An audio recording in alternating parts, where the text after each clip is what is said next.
us now to give the Baylor perspective on things and how they might be different this year compared to last year is the voice of the Baylor Bears, John Morris. He's friend back. of the program. He's back with us. John, great to have you on BYU Sports Nation. How are you? Great to be back with you guys. Looking forward to the game. And that music, that's a little intense. Is that the feeling we're getting about this game? I think so. We've been talking about it. BYU's only beaten a top 10 team 5 times ever at the time of the game. And so, yeah, huge opportunity here. But also for Baylor, obviously you have league play. But if you want to compete for a playoff spot, you certainly got to walk in with 0 or 1 losses. So this is a huge game for both. It absolutely is. I think it's one of 3 ranked versus ranked games in all of college football this weekend. So, and then the late night, Big 12 after dark is pretty cool. You know, it's late for us and not as late for you guys, but I think it's going to get a lot of attention, a lot of eyeballs. There'll be promotion all day long on Saturday for this game. So it's a really good build-up for what I think is a really good matchup. Okay, John, we obviously want to do our part and help you in any way that we can. And a big part of that is, I know you're a pro, so you probably don't need some help, but just in case, are there any name pronunciations you need help with on the BYU side? Because it's always crazy. Yeah. Only about a dozen or so, okay? So let's touch base Saturday in the press box. And I've been working on that, looking at it all week. So, yes, I do need your help in that. Thank you. Yeah, it's always fun, right? Especially, the long Polynesian names. They're pretty. Yeah. They're more simple than you think. We got you. We got you. Let's talk about this matchup because certainly there are several players on both sides who aren't in this game from last year that played a big role, notably the starting running backs and running backs for Baylor, of course, Tyler Algier for BYU, of course.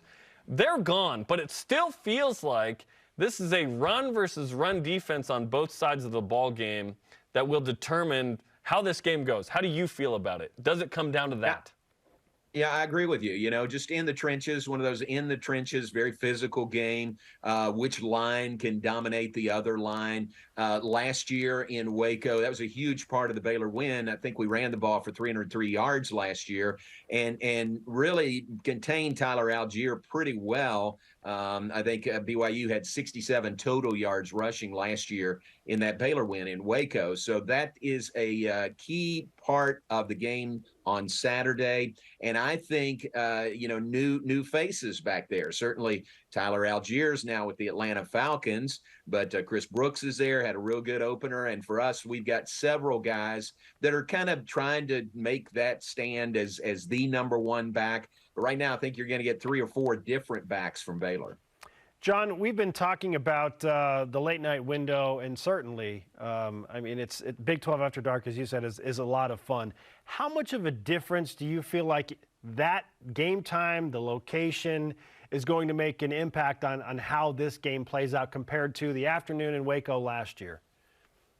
Well, to me, those are 2 different things. Game time is one thing. Location is a huge factor because you remember we had a great crowd. It was a beautiful day, just perfect weather, mid-afternoon game here in Waco last year. This is late night when our guys have to sit around the hotel all day, a long day out there.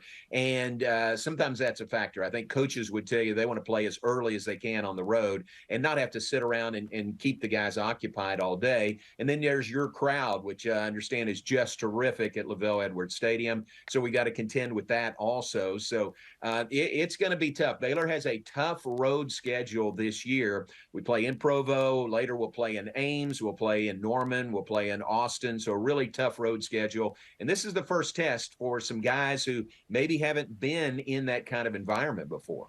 Yeah, well, notably, Blake Shapen. He's played in big games, no doubt about it. Big 12 championship, bowl game. But this kind of feels like the first hostile road environment that Blake has played in. Why do you feel like he's ready for that challenge?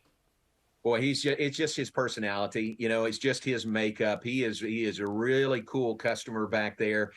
He's a first-time, full-time starter for us. He did start 2 games last year, but came into this year as our number 1 quarterback, and he's just handled it so well. And he just has the personality and the makeup that I think, the stage won't be too big for him. So I really don't have any concerns about that just because I have complete faith in him. Now, the BYU defense, that's a different story coming after him.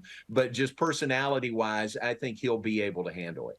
Do you expect Dylan Doyle to have 2 of the 3 of the following, a rushing or receiving TD and sack like he had all 3 last year? Oh, man, is that a bingo game we're going to play? Can he get 3 of these again? I wouldn't have expected that last year, but it happened. And to be completely honest with you, I've seen no signs. Well, I'll take that back. Dylan Doyle came in short yardage situation last week in the win over Albany as a fullback. So I've seen that, and that could happen again. But to think that he could, maybe be our leading tackler and rush for a touchdown and run and catch a touchdown pass, I don't think I could predict that, but maybe it's in there. I think you will see him on short yardage as a fullback on offense. BYU comes into this game and put what stock you will into lines and experts as a 3 to 4 point favorite. And so we're just like, wait a second. Baylor's number 9, BYU's number 21. We know the location's probable, but BYU's the favorite in this game. Does Baylor feel like they're coming in as the underdog? I don't know, but I would guess our coaches would use that to their benefit, right? Saying, come on, you're getting disrespected. You're an underdog going into this game. So whatever works, whatever the coaches will use, whatever works. Yeah. I would say, to me, that's not a surprise, really. What do you get? 3 points for home field advantage? Typically. So that means it's basically a pick'em game, or BYU by 1. So I don't deal much in that, or don't spend much time thinking about it. I think it's going to be a great matchup. I think it's 2 really good teams, really physical teams, 2 top 25 teams squaring off. So, let's kick it off and see how things play out. Big 12 Commissioner Brett Yormark has said, he's open for business as it relates to expansion. He was asked about it when he visited Cincinnati. He all but targeted what we think he was talking about, Oregon perhaps, who's probably eyeing the Big 10 as well. What are your thoughts on Big 12 expansion? Are you hoping the league does expand in the future? Well, you'll be surprised to know that's a little above my pay grade. Nobody's asking my opinion. John, no one's watching this show. It's just us. Okay, just us talking. I like Brett Yormark. I like that he is aggressively, running our conference now.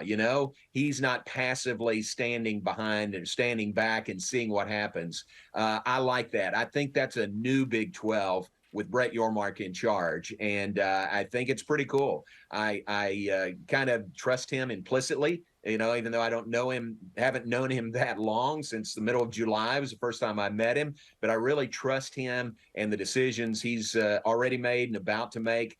And so I think, I think he's very smart also. He's not going to drop that nugget, about expanding west and, giving some hints on who it might be, unless he wants to, he wants to send that message out there. So more power to him. It'll be fun to see how things play out. I'm going to be completely forthright. When you said our conference, it made me feel very happy inside that BYU is now in the Big 12. I'm feeling good vibes right now. Yes, absolutely. Okay, we'll finish with this, John. We roll out what we call our completely unbiased Big 12 +4 power rankings every week. Okay. And so there are a lot of teams there. I'm just going to ask you, what are your top 5 teams in the Big 12 right now, including the new 4 teams that are coming in? How would you rank those top 5 teams? Ooh, good question. A little bit tough to do, don't you think? Yes. After the games last week? I think we'll know a lot more after this weekend's round of games.